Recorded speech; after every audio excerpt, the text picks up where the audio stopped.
pada bulan-bulan sebelum ke Madinah atau Yathrib, Rasulullah Shallallahu Alaihi Wasallam mengalami peristiwa dahsyat nan luar biasa yang tak mampu dicerna oleh akal manusia. Tidak hanya bagi anak SD, bahkan orang tua dengan IQ jenius pun masih tidak mampu mencerna perjalanan suatu malam Nabi yang penuh dengan mukjizat itu. Beliau diperjalankan atau Isra oleh Allah Subhanahu wa taala dari Masjidil Haram ke Masjidil Aqsa, Baitul Maqdis di Yerusalem.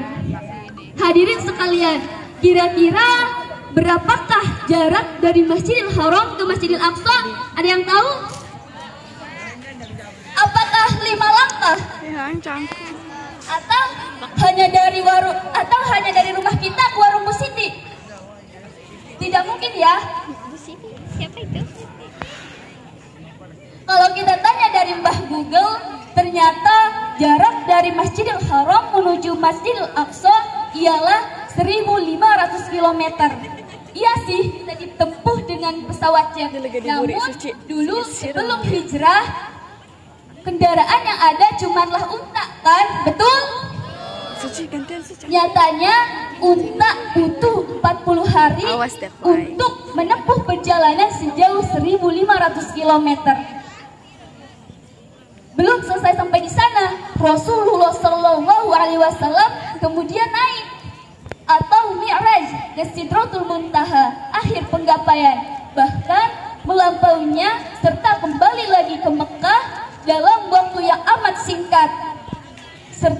Hadirin yang dirahmati oleh Allah, kalau kita berkaca dari segi iman, maka peristiwa luar biasa yang dilakukan Nabi merupakan bukti bahwa ilmu atau kekuasaan Allah sangat luas dan tidak terbatas oleh ruang dan waktu.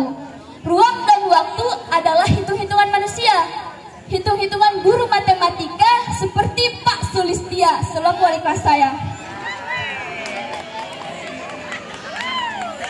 Seperti Ibu Yuyun dan Ibu Reni mungkin, dan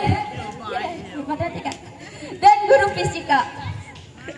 Nah, memetik momentum Isra Mi'raj di tengah era digital tahun 2023 ini, setidaknya ada sederet hikmah yang bisa kita petik dan renungkan. Apa saja hikmah Isra Mi'raj yang teman-teman ketahui? Ada yang tahu tidak? Isra Mi'raj adalah cara Allah menjawab kesedihan Nabi Muhammad Sallallahu Alaihi Wasallam dalam perjuangan dakwah di Mekah yang penuh dengan tantangan. Rasulullah kehilangan istrinya. Siapakah istri Rasul yang pertama? Betul, Khadijah radhiyallahu anhu. Lalu disusul oleh pamannya. Siapa paman Nabi Muhammad? Salah, bukan Abdullah, itu ayahnya. Siapa? Ada yang tahu? Paman Nabi Muhammad, Abu Thalib, betul. Lalu disusul oleh pamannya meninggal, Abu Thalib. Nah, Allah menjawab kesedihan Rasulullah Sallallahu Alaihi Wasallam. Terjadilah peristiwa Isra Mi'raj yang merupakan tasliyah atau hiburan bagi Rasul, di mana beliau dipanggil menghadap Allah Subhanahu wa taala untuk menjemput perintah salat. Hikmah yang kedua ialah salat adalah ibadah yang spesial dan utama. Hikmah yang ketiga, setiap perbuatan baik atau buruk pasti ada balasannya. Betul? Betul. Selain daripada hikmah tadi, ada banyak hikmah yang lain yang bisa dipetik dari peristiwa Isra Mi'raj. Demikianlah pidato yang bisa saya sampaikan.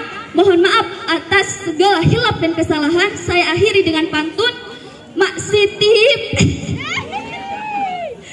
Siti pergi ke pasar beli ikan karena sudah bosan memasak rendang.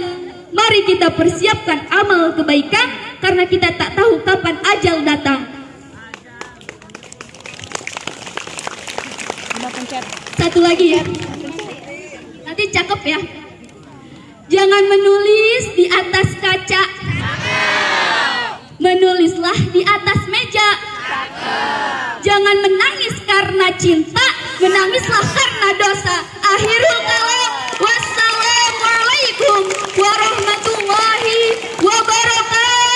Waalaikumsalam warahmatullahi wabarakatuh.